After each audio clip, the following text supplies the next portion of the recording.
Ang pag-imbento ng mikroskopyo ay isang proseso na may maraming kontributor.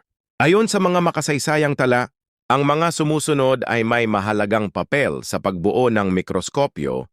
Zacharias Janssen. Siya ang karaniwang kinikilala bilang ang unang lumikha ng isang compound microscope sa huling bahagi ng ika-16 na siglo. Malapit sa taong 1590, ang kanyang disenyo ay simple at may mababang magnification. Hans Janssen. Ang ama ni Zacharias Janssen, si Hans Janssen, ay nagtrabaho rin sa pagbuo ng mikroskopyo kasama ang kanyang anak, Galileo Galilei.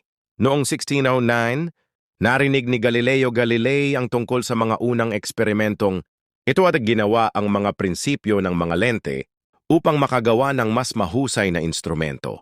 Antony van Leeuwenhoek. Siya ang tinatawag na ama ng mikroskopya dahil sa kanyang mga obserbasyon gamit ang kanyang single-lens microscope.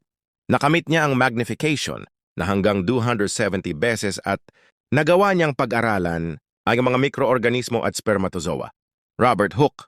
Gumawa siya ng isang compound microscope na may dalawang lente at nagawa niyang pag-aralan ang mga selula sa cork tissue.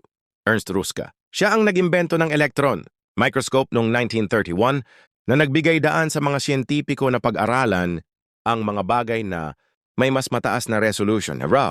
Ang pag-imbento ng mikroskopyo ay hindi maiugnay sa isang tao lamang, ngunit sa mga kontribusyon ng maraming siyentipiko at imbentor sa paglipas ng panahon.